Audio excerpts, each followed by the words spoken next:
Assalamualaikum teman IR, balik lagi bareng gua Indra di cerita misteri.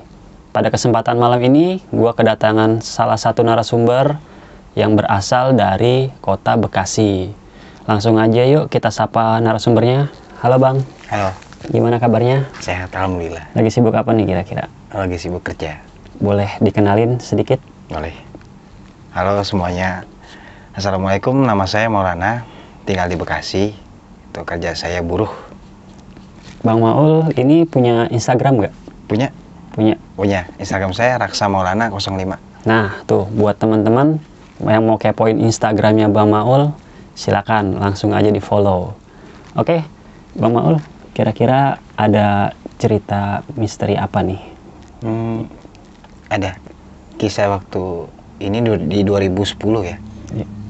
Waktu itu ketemu anak yang kesurupan gitu, dan saya diminta lah untuk ngobatin gitu. Oke, di stop dulu ya. Sebelum gua melanjutin ceritanya, buat teman IR yang belum dukung channel IR Stories, dukung channel IR sekarang juga dengan cara subscribe, like, komen, dan share. Oke, kita langsung aja ke ceritanya. Bang Maul, monggo silakan. Bismillahirrahmanirrahim ya. Siap. Dulu itu kejadiannya di 2010 ya. Waktu itu saya kerja sebagai penjaga toko ya, di daerah Sumberharta ya. Nah, waktu itu kejadiannya di pukul 3 ya, mau asar tuh. Biasa saya dengan rutinitas saya jaga toko. Nah, pas lagi jaga toko itu jam 3 itu tiba-tiba datang teman saya, sebutkan namanya Denny. Siap. Dengan 2 orang suami istri gitu, datang menemui saya pas lagi saya jaga di toko gitu, pas tempat saya kerja. Pas datang itu si ibu-ibunya ini udah nangis gitu, langsung nyamperin saya dan ambil tangan saya gitu, "Dek, tolongin anak saya, Dek, tolongin anak saya." Saya bingung dong, kalau abang digituin juga bingung Bang. Yeah. Ya udah, nggak lama saya tarik tuh teman saya yang satu ini, Denny. "Ada apaan?" "Ini anak ibu ini kesurupan, terus minta tolong sama lo gitu." "Ya kenapa gua?" gitu. "Udah sama lo doang," katanya maunya. Oh ya udah. Akhirnya saya bilang, "Bu, ya udah tenang Bu ya. Saya tutup toko dulu gitu." Saya tutup toko. Kami berangkat dah itu. Berempat, saya dengan teman saya si Denny, ibu itu dengan suaminya. Berangkatlah ke daerah Kalimalang gitu.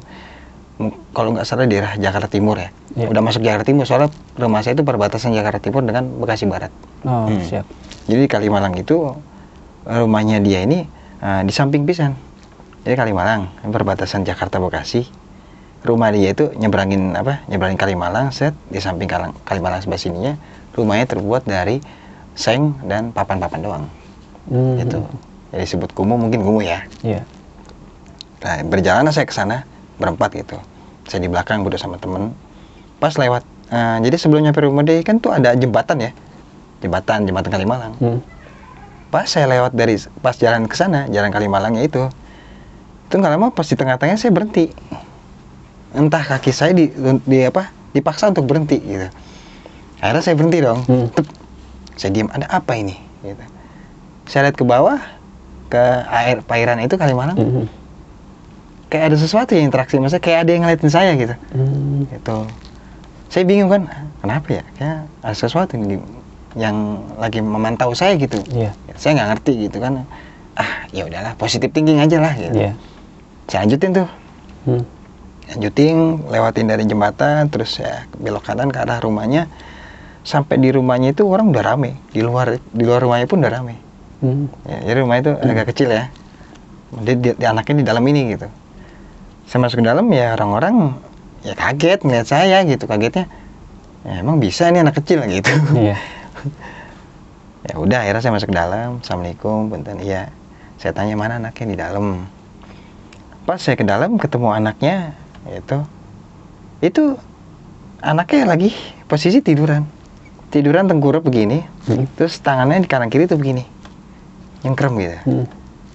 Nyengkrem gitu di kanan kiri. Dia tiduran kakinya lurus. Pas saya datang, anaknya langsung nengok gitu, nengok, terus langsung bangun dari tidurnya itu, bangun dari tengkurapnya itu, duduk sila gitu. Iya. Ya, langsung sila gitu. Saya duduk dong, saya samperin. Ini dia anak saya. Oh ya udah, saya samperin. Saya tanya sama dia itu, siapa ini? Assalamualaikum. Nggak dijawab. Nggak dijawab Bang Indra. Iya. Saya tanya lagi 2 kali kan, Assalamualaikum. Nggak dijawab lagi. Ketiga kali saya tanya lagi, Assalamualaikum. Nggak dijawab. Wah, saya udah berpikir ini makhluk bukan makhluk Islam. Iya. Gitu. Ya udah, saya tanya kan, ini siapa? Dijawab sama dia, saya siluman buaya. Siluman. Tuh. Terus saya tanya sama dia, kenapa ganggu anak ini gitu. Saya suka dengan anak ini gitu. Nanti pokoknya itu ceritanya dia pengen dijadikan sesuatu di alam dia gitu. Ya ada. Saya tanya pelan-pelan, mau keluar nggak dan tidak mengganggu anak ini. Dia bilang, saya tidak takut gitu untuk melawan saya. Dia tidak takut untuk melawan saya gitu. Iya. Yakin, saya bilang, iya. Ya mungkin nggak sekian lama, berapa detik kemudian ada yang hadir di belakang saya. Dia langsung respon, langsung begini, ampun, ya saya mau pamit. Bener ya? Ya. Tadi katanya nggak takut sama saya gituin. Iya. Bener ya mau pamit? Iya. Ya dengan cara paksa keluar. Dia mau keluar tapi nggak mau dengan sendirinya, perlu dipaksa juga. Intinya dia takut tapi dia nggak mau ngelepas nih anak. Oh. Gitu. Iya, iya. Akhirnya keluar, ya sudah. Nah pas itu saya minumin air, saya kasih air anaknya. Dan nggak lama saya mau ngobrol sama ibunya tentang dia, anaknya. Anaknya duluan yang ngomong ke saya, Bang, tadi saya lihat abang.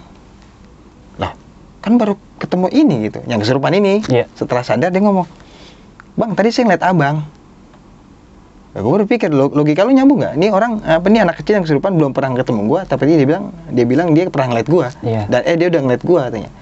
Tadi saya ngeliat abang di atas jembatan itu, pas abang lagi jalan.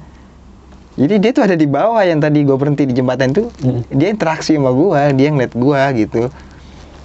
Ya gue baru kebuka lah, oh ternyata dialah yang interaksi sama gue pas gue di jembatan itu. Iya tadi saya lihat abang katanya gini. Ya, terus berhubung kesempatan gue nih, dia sadar dan dia melihat kan, ya udah. Akhirnya gue tanya, adik kenapa sampai mukul-mukul ibu? Jadi ibunya itu udah dipukulin, ini udah biru, bapaknya juga. Itu. Jadi setiap habis maghrib dia berubah seperti itu, mukul ibunya, mukul bapaknya. Setiap habis maghrib. Setiap habis maghrib dia berubah. Saya tanya kan dia, emang adik betah? Adik diajak kemana sama dia? Saya diajak ke istana bang. Saya dikasih makan apa aja yang nggak pernah ada gitu. Yang saya pengen ada di situ ada bang. Yang saya pengen di ibu di rumah nggak ada, di situ ada bang. Dikasih. Jadi si anak ini yang anak kecil ini disuguhin sama makanan yang dia pengen yang di dunia nggak ada gitu. Yang nyokapnya mungkin nggak bisa ngasih atau apa. Iya. Entah itu. Bahkan sampai katanya dia dijodohkan sama satu wanita lagi gitu. Itu nggak saya panjangin, saya langsung bilang gini, Dek, mau maaf sebelumnya gitu. Jadi ini anak kecil ini umur kelas 2 SMP. Kalau boleh tahu itu anaknya cewek apa cowok? Cowok. Badannya bagus, bener badan bagus kayak jadi anak kecil ini badan bagus kayak sterek gitu. Iya. Berotot gitu. Saya kasih arahan, Dek, adik kan manusia, yaitu di alamnya manusia. Kalau alam dia yang masuk ke adik itu biarlah di alam dia. Adik nggak kasihan lihat ibu. Jadi saya tunjuk tuh ibunya yang sini ada birunya, kasih birunya di lehernya juga. Iya, saya juga sayang sama ibu gitu, sayang sama bapak. Ya udah, kalau adik ngerasa sayang sama bapak, kalau dia mau masuk lagi, adik jangan izinin. Oh gitu bang, iya. Adik sayang kan? Iya, sayang sama orang tua. Ya udah, habis itu pamit dong gua. Iya. Gua harap ini udah kelar dong. Gitu. Ternyata ada PR-nya dah habis ini. Kenapa bisa terulang lagi gitu? Iya. Jadi gue pulang, pas pulang itu ibunya ini nahan gue, Bang Indra. Iya. Lalu dek, jangan pulang dulu. Ibunya ini nahan gue dan ngambil tangan gue, dikasih uang 20.000. Gue masih ingat sampai sekarang. Dikasih uang 20.000, terus gue tolak dong, Dra. Iya. Itu kenapa?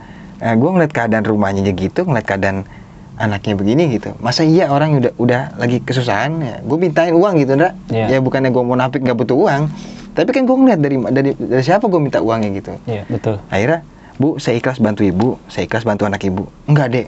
Orang tuanya nangis tuh ceweknya, yang ibunya ini. Kalau Ade nggak terima 20.000 saya sakit hati sama Ade. Loh, kenapa kayak gitu, Bu? Nih saya buka sama Ade. Anak saya 3 bulan kesurupan kayak gini. Tiap habis maghrib 20 juta lebih saya minjem sana minjem sini sampai naik gunung turun gunung minta tolong sama ustadz sama kiai, tapi nggak ada yang nyampe sampai rumah saya, semuanya hilang, cuma ngambil duitnya doang. Nah gue makin sedih dong. Iya. Kalau Ade nggak terima 20.000 saya sakit hati sama Ade. Sambil nangis ngomong gitu, ya terpaksa gue terima dong, Dre. Iya. Ya, akhirnya terpaksa gue ambil dong 20.000-nya ini. Udah habis itu gue langsung pamit sama ibunya, sama orang tuanya, sama orang-orang situ. Jadi pas itu emang ada PRT, ada warga situ lah. Pamit gue pulang, besoknya gue dengan rutinitas gue biasa, gue jaga toko. Nah, ini kejadian balik lagi, Ndra. Jadi selang seminggu lah, tiba-tiba ini ibunya datang lagi, Ndra. Ke counter gue, ke toko gue gitu kan.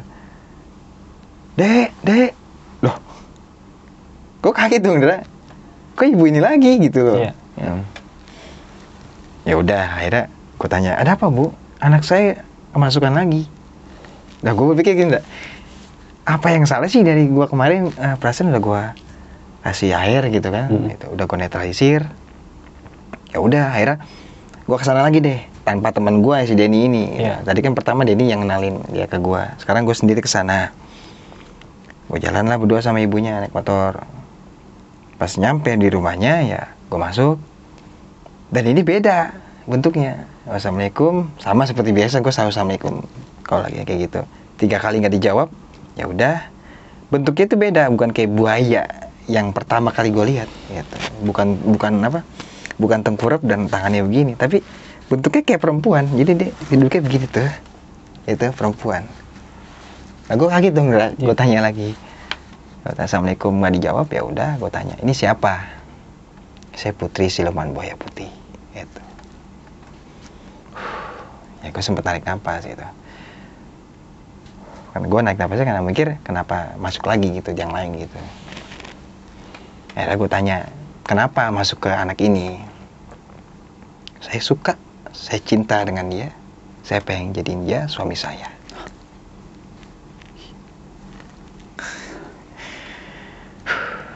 Padahal dia baru kelas 2 SMP ya? Ya. Gitu. Dan akhirnya gue tanya lagi, kalau kamu cinta, kamu sayang sama dia, pengen melindungi dia, seharusnya kamu melindungi dia dari sisi luar, dari sisi kegaiban, dari dunia kamu gitu. Iya.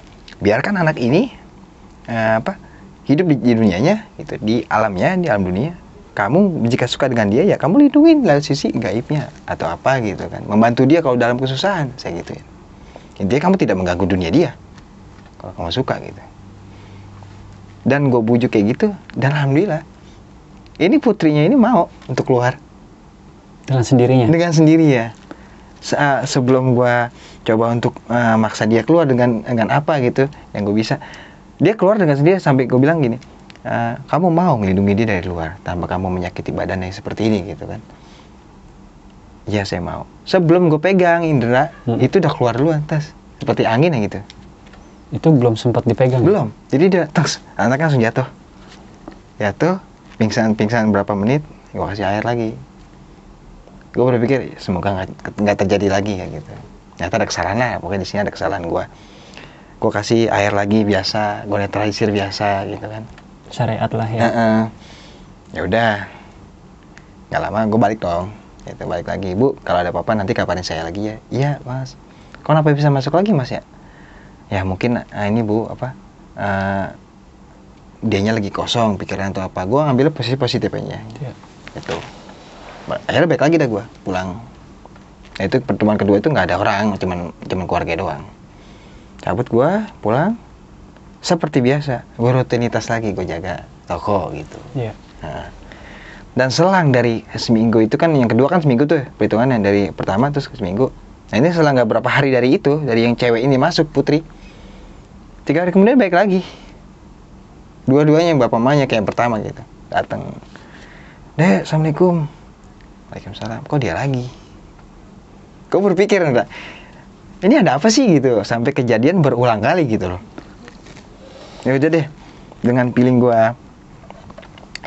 berusaha, namanya nolong orang ya harus tuntas ya, jangan sampai setengah-setengah. Sebisa gue semampu gue tolongin. Ya udah Bu, kita kesana lagi.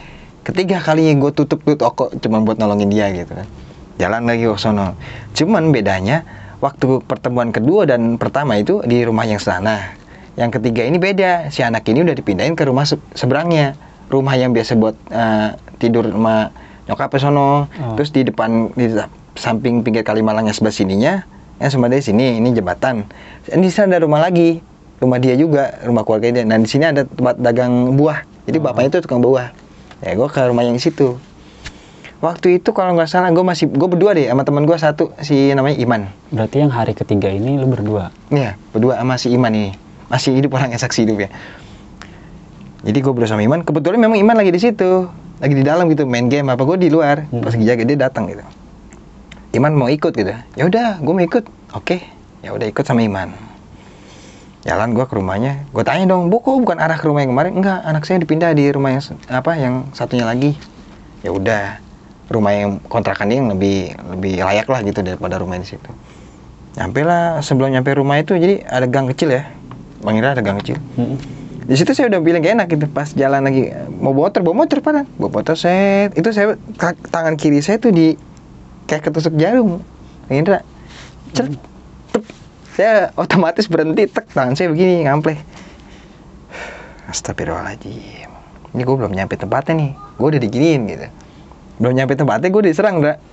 Tapi jarumnya itu nyata, Bang? Gak nyata, tapi bener sakit banget, Dra. Masuknya ke tulang lu, Dra. Kayak nusuk drep gitu. Itu tiba-tiba. Jadi pas masuk gang itu gue ngerasa gak enak, pas gue terusin berapa semeter 2 meter deh, tep. Motor berhenti, Dra. Gue langsung tep. Astagfirullahaladzim. Si Iman di belakang gue kan nanya gitu. Lu kenapa? Tangan lu kenapa? Kok begitu langsung gini? Ya, bentar ya. Oh, lu diserang lu? Ya. Ya, gue netralir, gue transisir, gue keluarin. Gue berpikir tuh, lanjut kan nih? Ini belum nyampe gue diginiin gitu. Gue sempat kecil hati gitu. Gue terusin gak ya? Gue gak terusin, kasihan nih orang butuh pertolongan gitu. Ya udah gue lanjut, harus sampai tuntas gitu. Gue jalan lagi, bismillahirrahmanirrahim. Saya belok kiri, nyampe rumahnya, wah rame. Kebetulan tuh gue belum sholat asar tuh ya, itu kejadian jam 4-an. Masuk rumahnya, gue parkir, itu udah rame. Dan posisi dia dari apa, pertemuan pertama dan pertemuan kedua itu beda. Posisi dia sekarang itu, dia di atas kasur, tangan kanan dipegangin sama saudara ini, tangan kiri pegangin. Jadi dia begini, hahaha, ketahuan lah. Gue datang gitu, sampai gue assalamualaikum aja, bener-bener gak dijawab gitu. Gue bilang, ini makhluk. Begitu lu datang langsung ketawa begitu, Bang? Dari luar pas gue parkir udah kedengeran ketawanya. Ada beberapa saudaranya yang nolongin dia dengan mungkin ngerti juga kali ya. Nolongin nggak bisa. Akhirnya nolong gue gitu. Gue nyampe, gue ngeliat, tawa gitu. Diliatin gue ada gitu. Kamu ngomong gitu, nggak lama. Gue samperin dong, dah. Gue naik ke kasurnya itu, kan di kasur tuh dia. Dipegangin kan kiri tangan, karena mau mukul siapa aja yang deket sama dia, tangan dipegangin gitu. Gue sampingin, assalamualaikum gak dijawab, seperti biasa gue pasti assalamualaikum dulu gitu. Nah tiba-tiba tangannya pindah, tangan gue di sini posisinya. Iya. Gue sengaja gue deketin, assalamualaikum gak dijawab, ini siapa? Tangannya begini, ditahan kan sama saudaranya. Gue gini bilang, tahan juga sama saudaranya, gak nyampe gue. Saya tanya ini siapa? Baik-baik saya nanya. Saya Raja Siluman Buaya, Kalimalang. Itu berarti yang cowok ya? Rajanya. Gue ambil napas langsung, bagaimana caranya mengatasinya gitu. Karena sebelumnya kan paling gue ya ngobatin yang kita apa atau setan kayak kuntilanak, pocong, genderuwo gitu. Ini siluman gitu dah. Iya. Beda. Nah, coba gue untuk minta izin sama ibunya, Bu, punten Bu, saya mau sholat asar dulu. Kebetulan saya belum sholat asar dari tadi di toko. Oh ya udah, gue numpang sholat sebentar. Itu masih posisi kesurupan sampai gue selesai sholat, sampai gue wirid. Ketika gue lagi bingung gitu, Ndra, ya, bagaimana caranya gitu. Gue minta doa itu pas salat asar itu selesai, gue doa gimana caranya. Dan akhirnya karena sebelum gue sholat tuh gue coba beberapa kali dengan cara gue hikmahin gitu, gue tarik tuh apa, nggak mau keluar. Jadi dia ngelawan gitu? Ngelawan, bener-bener ngelawan. Sampai akhirnya setelah gue sholat, gue zikir, nggak lama ada yang nyuruh gue gitu, telepon guru. Gitu. Akhirnya gue telepon dah, posisi gue nggak megang handphone dah. Nah, ya mungkin takdir Tuhan emang udah si Iman ini ngikut ya. Dia megang handphone, dia bawa handphone gitu. Gue minta tolong dah, Man, gue minjem handphone lu boleh nggak? Bentar menelepon guru gue. Oh ya udah, gue telepon dah guru gue nih. Pas gue telepon guru gue, Assalamualaikum, punten, posisi guru gue lagi tidur. Iya. Ya mungkin gue culanggung ya kalau bahasa Sunda, agak songong lah bahasa kita. Iya. Guru gue lagi tidur gitu, nggak gue SMS dulu, nggak tau gue ya. Jadi gue langsung main telepon aja. Gue telepon, halo, Assalamualaikum, punten. Waalaikumsalam. Namanya orang bangun tidur ya wajar. Iya. Punten, ini saya minta tolong, saya lagi dapat pasien gini-gini. Ya udah, kamu bisa kok. Habis itu dimatiin, tep. Nggak, cuma ngomong gitu dong, nggak. Udah, kamu bisa sendiri. Tep, dimatiin. Gue bengong dong, nggak. Maksudnya apa ya? Ya udah, gue kasih tuh handphone ke Iman, teman gue. Nggak lama badan gue gerak sendiri, madep kiblat ya. Madep kiblat gini, set. Gini, terus gerak sendiri ke arah tuh anak kasur. Badan lo itu? Gerak sendiri sambil melotot. Gue tarik tangan kanannya, set. Tangan kanan gue begini. Itu yang dilihat sama Iman ya. Ini gue jelasin kenapa gue bisa tahu. Yang gue tiba-tiba setengah sadar gitu. Iman yang lihat gue begitu geraknya. Yeah. Tangan kanannya diambil, gue ambil tuh. Tangan kanan gue juga begini. Sama-sama ketemu nadi. Gue inget apa? Gue udah di alam itu, ndak? Tek, gue lihat mungkin kayak film apa, kayak di film-film kolosal apa ini Indosiar gitu, kerajaan-kerajaan. Iya kayak gitu, ndak? Gue lihat, ini gue di mana? Jadi gue masuk alam itu, ndak? Berarti orang yang di sekitar itu nggak ada? Gue nggak lihat, gue udah di alam itu. Yang gue lihat di situ cuman, jadi kayak apa? Kayak istana nih. Itu di luar kayak air, ndak? Itu helayan air gini tuh, ombak kelihatan, ndak? Kelihatan. Itu kayak gitu, itu air kelihatan. Yang gue ngeliat pertama kanan gue, ndak? Gue liat kanan gue tahu di sebelah kanan gue ada siapa? Gue juga bingung nih. Di depan ada kerajaan tuh. Itu ada bentuk-bentuknya yang gini, ndak? Yang gue liat di situ ya, yang masih gue inget. Ada manusia tuh yang kepala manusia badannya kayak serigala atau anjing gitu. Iya. Terus yang kedua gue liat ada palanya orang, badannya buaya. Dan satu lagi ada yang badannya ular, kepalanya manusia. Di situ tuh. Ada yang utuh semua buaya doang, ada yang ular juga, ada yang kayak anjing juga di situ. Berarti di situ tuh nggak ada yang murni ya, maksudnya ular semua gitu dari ujung sampai ujung. Ada. Tapi berarti rata-rata didominasi sama siluman. Iya. Dan itu ada di seberang sana. Jadi gue ngeliatnya kayak dikasih sekat gitu. Ini gini gua, di sana dia. Dan itu gue ngeliat ke kanan, tahu ada siapa? Ternyata guru gue ada di situ sebelah kanan gue, Ndra. Di alam itu pas gue kaget itu gue liat depan sini, pas gue liat kanan guru gue ada lagi gini, gitu aja, cuma ngasih senyum. Udah tenang, menang kita, gitu doang jawabannya. Gue belum ngomong apa, punten, iya tenang, menang kita, gitu doang, enggak. Nah gue liat ke kiri, teman-teman gue ada, teman-teman yang satu ngaji lah sama gue gitu. Yeah. Ada kiri, belakang, di kanan, dan gue liat ke belakang ada. Jadi gue ngeliat ke belakang sampai ke belakang, gue liat ada orang duduk sendiri gitu, gak baju koko, kayak anduk, pakai peci, kacamata, rokok deh, santai belakang duduk. Lalu gue nggak peduli kan, siapa itu? Gak terlalu inget. Udah gue ke depan lagi. Nah nggak lama, itu gue ngeliat ada anak itu ada di tengah-tengah itu, ndak? Jadi posisi di sini gue dengan guru gue dengan teman-teman gue, di seberang sana ada dia, masukannya dengan singgasananya juga gitu. Di tengah-tengah itu ada dia, ada anak kecil ya. Anak kecil yang kesurupan ini. Jadi kayak semacam lagi ngerebutin gitu. Seperti itu. Dan itu tangannya di rantai, kayak ya rantai ini terus diikat ke bawahnya. Jadi anak itu nggak bisa kemana, dia diem tuh, gitu. Dan nggak lama setelah sadar begitu, ini ada bunyi trompet, trompet bunyi kencang banget, gitu. Dia nyerang lah. Jadi pasukan dia nyerang dengan alat-alat tadi ya, dengan ada yang bawa tombak, ada yang bawa apa gitu.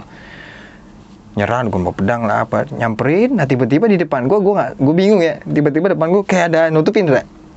Pas gue liat, apaan sih ini depan gue? Tiba-tiba ada macan.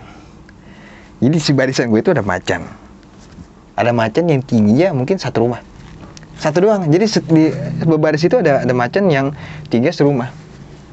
Nah pas dia nyerang itu, macan itu tiba-tiba muncul dan langsung nyerang. Dan gue sama teman-teman, gue cuma ngeliatin doang. Ya pertempuran lah di situ. Pertempuran ada di, bahkan sampai hitungannya benar-benar sekali apa yang gue lihat ya. Jadi sekali cabik sama macan itu, terus hilang kayak asap rokok. Tes gitu. Dikejar-kejar habis-habisan. Sampai nggak lama habis kan, dan mau diserang singgasananya masih ditahan. Tahan itu, habis pasukannya, pas mau nyerang singgasana ditahan. Rajanya ini muter balik mau kabur lewat belakang singgasananya. Pas mau balik itu nggak lama kita sama-sama kayak gelap gini, gelap. Sing. Jadi yang gue lihat itu emang terang ya, cahaya. Yang di alam itu cahaya gitu, warna apa. Tiba-tiba gelap gini, sep. Nah, ada cahaya dari atas. Kita semua mandang ke atas. Tahu yang di atas apa? Ada kereta kencana. Tuk. Berhenti, Ra. Keluar dengan apa? Dengan auranya gitu. Cantik luar biasa. Jadi keluar dari kereta kencananya begini, Ra. Dia ngeliat ke bawah. Dengan mahkotanya, dengan kembennya segini ya, selendangnya ini seperti ini, dengan apa, perhiasannya dia. Nah gue berpikir dong, ini siapa? Gitu, cantik banget. Sampai gue ngomong di alam itu, gue ngomong sama guru gue nih sebelah kanan gitu, cakep banget ya, ya bahasa Sunda gitu, ya siluman itu mah, gitu. Nah, kan gue di sebelah kiri nih, dari guru gue sebelah kanan, dia ngomong gitu, ya siluman itu mah, gitu. Ya udah, akhirnya, oh tapi cakep ya, iya memang cantik gitu. Nah nggak lama, sekian detik dari dia muncul itu, dia senyum, nggak ngasih perlawanan, dia turun ke bawah, dia ngebuka tali rantainya itu, yang anak kecilnya ini, diambil tangan kiri, Ndra. Sep, kamu ikut saya. Pas mau di bawah, Ndra, tiba-tiba, lu inget cerita gue, yang gue baru masuk itu, gue perhatiin di sebelah kanan gue, sebelah kiri gue, dan gue lihat ke belakang. Orang di belakang gue itu, Ndra, yang paling belakang gitu, yang duduk sambil ngerokok, kayak andek doang, kayak baju koko peci. Tiba-tiba di depan, Ndra, di samping anak itu, diambil tangan kanannya. Pas diambil tangan kanan itu, si yang perempuan ini, yang tadi turun dari kereta kencana, yang turun ke bawah, dia nyamperin. Dia ngelihat dia, yang tadi di belakang gue terus ke depan tuh, langsung hibrid ke atas. Langsung balik lagi. Nah, hibrid ke atas, Nah, gue anak itu udah nggak ada, di belakang, di bawah sama. Yang di belakang gue tuh nggak tahu siapa itu. Udah setelah itu, dia berubah, Ndra. Dia berubah jadi marah gitu kan, karena anak itu nggak berhasil diambil. Dan rajanya ini udah siap-siap kabur, raja yang buayanya ini mau kabur. Nah si perempuan ini yang tadi cantik ya kan, dengan rupanya gitu, dengan mahkotanya, dengan ininya, selendangnya, perhiasannya, cuman pakai kemben doang sih, nggak pakai apa, ukiran emas ya apa gitu, kalung. Berubah, Ndra, dari batas kemben itu sininya sampai bawah, nggak tahu itu ada di mana bututnya, itu berubah menjadi ular, warnanya hijau kemas-emasan. Nggak tahu bututnya di mana. Jadi pas dia berubah itu, gue pun kaget gitu, Ndra. Dan parahnya itu bukan ini lagi, mahkotanya berubah, ada rumput-rumput ularnya gitu. Kebayang gua. Terus, nah gue kan takjub gitu kan, dan kaget juga, orang yang cantik begitu tiba-tiba berubah. Gitu. Gue perhatiin bututnya dari atas sampai bawah, itu nggak ketemu, Ndra, bututnya, saking panjangnya. Nah setelah itu dia marah kan, langsung berubah dah. Akan saya buat nanti bencana di Kalimalang. Kat. Ini apa ya passwordnya? Oh, 153759, Bang. Masih jalan. Coba ngomong. Cek 1 2 3 cek. Yuk lagi makan Aman. bang. Yeah. Siap. Jadi dia berubah tuh kan, tadinya cantik berubah jadi kayak gitu, marah kan. Dia ucap kayak gitu, saya buat nanti di Kalimalang bencana, diluap lah itu airnya tuh apa gitu. Ya udah, dia cabut terus, ya itu goyang Dra. Pas dia cabut terus si raja ini cabut juga, itu hancur Dra. Jadi kerajaan hancur. Itu tiang-tiang pada rubuh. Iya. Itu rubuh, nggak lama balik dong ke dunia nyata kita. Gitu. Iya.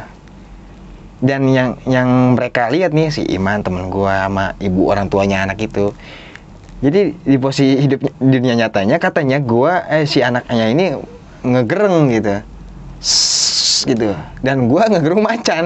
Oh. Itu yang di dunia nyatanya dia ngeliatnya. Iya. Kan gua udah nggak sadar pas abis nelpon guru gua tiba-tiba masuk kiblat, gua udah nggak sadar. Ya udah, habis itu, nah yang sadar duluan anaknya dah. Habis itu gua nggak sadar lagi, pas sudah hancur. Terus gue nggak sadar, dan yang sadar anaknya dulu langsung giniin gue, tangan kan masih nempel sama gue ya, tangan kanannya kan sama tangan gue. Bang, bangun bang, bangun bang, bangun dong gue. Astagfirullahaladzim, gue istighfar. Nah nggak lama di kuping kanan gue terdengar lah, jangan lupa dijalak, dipagerin badannya biar nggak masuk lagi. Oh ternyata ini kesalahan gue Ndra. Gitu. Dan akhirnya buru-buru gue langsung, Bu saya minta air putih Bu segelas. Oh iya dek, sebentar dek. Buru-buru tuh, bahkan gue lagi ngos-ngosan, jujur udah kayak orang habis kalau gor Pajajaran tuh gue kayak habis keliling 10 putaran enggak. Bangkitnya itu gue kaget dengan habis udah capek, lelah gitu enggak. Yeah. Kayak orang habis lari gitu, ngos-ngosan. Gue buru-buru langsung gue bacain apa yang gue bisa gitu kan, bacain airnya. Ini deh minum dek. Saya minum. Dan gue suruh madep kiblat. Gue pagerin lah badannya biar nggak masuk lagi gitu. Jadi ada bisikannya kayak gitu, lain kali kalau ada orang yang minta tolong gini, badannya pagerin lagi, takutnya dia masuk lagi. Kalau hanya dinetralisir ya sayang, dia bisa masuk lagi. Oh gitu, ada kayak gitu. Kesalahan gue dari pertemuan pertama dan kedua, kesalahan gue itu nggak gue pagerin badannya. Dan si anak ini setelah kayak gitu bicara sama gue, kan dia sadar tuh udah gue pagerin juga gitu. Bang, abang keren banget loh katanya. Keren apanya? Saya kan tadi lihat banget ya abang di bawah gimana? Di bawah mana? Di bawah di istana. Abang sama teman-teman abang katanya. Ada yang pakai sorbannya ini lah. Ini anak cerita lagi gitu. Ini anak cerita lagi. Kok anak nyaksin gitu. Jadi kan keluarganya dengar cerita asli di alam itu, kenapa gue begitu sama dia. Iya. Akhirnya kebongkar dong gitu kan. Katanya dialamin gue tadi, tiba-tiba gue hilang kesadaran, gue megang tangannya. Anak itu udah ngerasain dan ngeliat semua kejadiannya, sampai yang ada ular yang itu tadi cewek, sampai tiba-tiba ada yang orang maju ke depan terus hilang lagi ke belakang bawa dia gitu. Itu jadi ceritain semua sama orangnya di situ, ya kaget dong. Nah, gue langsung minta, Bu ada kopi nggak, mau rokok? Saya pengen ngopi Bu, mau rokok dari tadi gitu. Ya udah akhirnya ngopi dan ngerokok tuh, ngobrol-ngobrol dulu kan, dan nyari tahu asal muasal kenapa dia bisa begini gitu. Nanti buat pelajaran gue juga gitu. Maksudnya gue cari tanya gitu, Bu, maaf Bu, sebenarnya kita udah 3 kali pertemuan dan sekarang insya Allah mungkin nggak akan terjadi lagi kan kayak gitu. Udah saya pagerin kesalahan saya, mungkin kemarin belum saya pagerin gitu, cuman saya netralisir doang aura negatifnya dari badannya gitu. Ya udah, akhirnya gue tanya, kenapa sih Bu asal muasalnya? Ya tanya aja anaknya langsung deh. Akhirnya gue tanya kan, emang kenapa sih kamu jadi kayak gini?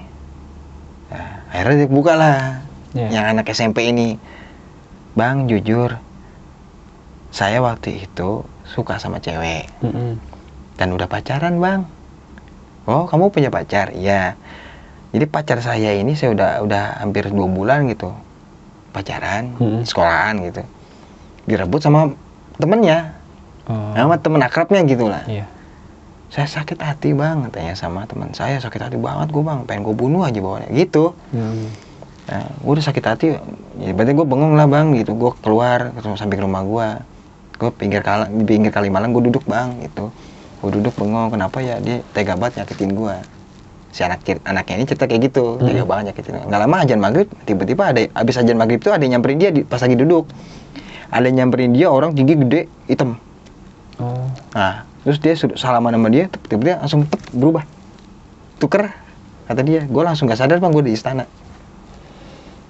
Jadi dia pas lagi galau, duduk sendirian di Kalimalang, Habis maghrib nggak lama ada yang nyamperin dia. Posisi lagi sakit hati, lagi patah hati. Karena pacarnya direbut sama teman sahabatnya sendiri gitu. Siap. Itu perjalanan lumayan panjang juga ya. 2010 itu. Jadi, Nah, ngomong-ngomong kan, gue dengar kan tadi di cerita lu itu, lu ada seperti guru gitu. Dan terus lu bisa menangani anak ini gitu. Apa lu punya kemampuan seperti itu memang sebelumnya? Kalau sebelumnya sih nggak pernah, paling kayak diketemuin atau kejadian-kejadian aneh waktu kecil. Memang mungkin menurut gue sih belum kejawab sampai sekarang gitu, atau kejadian gue masih kecil. Ya orang kata keluarga gue sendiri juga, lu mah anak aneh gitu. Kenapa ya? Orang-orang lahir kan normalnya 9 bulan dah ya. Yeah. Gue 11 bulan dah di kandungan. Luar Terus juga biasa, kalau soal tadi yang lu bilang ada guru apa, jujur ya, gue ngaji di suatu tempat, cuman gue nggak bisa sebutin nama pengajiannya. Itu. Tapi kalau sebelumnya orang tua si korban ini ya, katakanlah orang tua korban ini ya, itu bisa tahu lu itu dia tahu dari mana? Apa lu pernah nanganin seperti itu sebelumnya? Kalau belum kenal sama sekali. Belum kenal. Nah ya ini ada endingnya juga nih. Jadi teman gue ini si Denny ini, jadi nggak sengaja dia lagi main ke tempat temennya ini, ibunya minta tolong karena anaknya lagi begini gitu. Jadi nyokap gue, bokap gue nanya gitu, ada apaan sih gitu? Di kemarin lu kayak ada sesuatu di apa tiba-tiba hilang gitu. Tadi ada orang tua datang ke sini, ibu nggak kenal, bapak nggak kenal kan? Datang bawa makanan, bawa buahan ya. Karena si apa bapaknya anak ini tukang buah gitu, Ndra. Iya. Bawa makanan sama bawa amplop gitu. Nih ada orang titipin amplop. Wah, apa duit dong kayak gitu. Kan gue nggak berpikir itu apa orang tuanya si pasien yang kemarin gitu. Gue liat, wih, lumayan nih, udah buat mak aja, begitu kan. Dah, tuh dapat buah-buahan nih. Gue langsung curiga, Ndra. Wah, jangan-jangan orang tua yang kemarin, Ndra. Karena itu tukang buah di pinggir Kalimalang gitu, Ndra. Ya udah akhirnya, wah ada ketahuan nih. Jujur nih sama bapak, dia bilang, lu bisa apa? Nggak bisa apa-apa sih, Mak. Tapi orang tua lu tahu, maksudnya lu ini apa namanya? Nggak tahu. Taunya baru pas udah jalan mungkin 8 tahun ya. Oh, setelah 8 tahun. Baru gua kebuka lah. Tuh. Tentang perihal lu belajar. Mungkin taunya di tahun ke 3 tahun, 4 tahun tahu, cuman nggak begitu ngerti apa, cuman ngaji biasa kali apa gitu. Iya. Pas 8 tahun gua harus jelasin seperti ini. Itu. Siap. Ya alhamdulillah. Kalau bisa gue bantu ya gue bantu gitu. Kalau yang gue nggak sanggup ya gue bakal bilang nggak sanggup gitu. Semampunya gue bantu, namanya orang minta tolong, Dra ya. Kecuali gue nyungguin diri itu apa, sombong dong, Dra. Ya kan gue disamperin, Dra gitu. Dan itu pun lu nolong ikhlas sebenarnya. Iya, tadinya gue nggak mau terima itu, Dra. Dan makanya pas terakhir juga kan dikasih pertemuan 3 tuh, yang ketiga kalinya. Gue nolak lah gitu. Sampai gue domelin sama temen-temen gue. Lain kali lu kalau udah kayak gitu, lu nggak minta dan lu dikasih, namanya rezeki. Dan rezeki tuh nggak boleh ditolak. Gue diomelin tuh sama teman-teman gue juga. Malah dia datang ke rumah gue bawain makanan sama uang. Berarti si anak ini tuh kejadian itu kan habis maghrib ya? Iya. Nah itu dia seperti punya dendam ya berarti ya, sama seseorang lah katanya seperti itu ya. Ada asal dendamnya. Dan di situ terbaca lah oleh siluman ini ya. Mungkin. Ya, dan akhirnya dia ini mau dibawa seperti itu. Dan bahkan katanya dia juga pas yang pertemuan kedua itu yang pas masuk Putri, dia bilang dia dinikahi sama Putri itu dan mau tinggal di situ tetap. Begitu. Nah, alhamdulillah setelah kejadian itu ketemuan ketiga kali, ya udah gue pagerin badannya. Besok nggak ada kabar dah sampai sekarang. Bahkan sampai sempat gue cari rumahnya, gue pengen udah nggak tinggal di situ.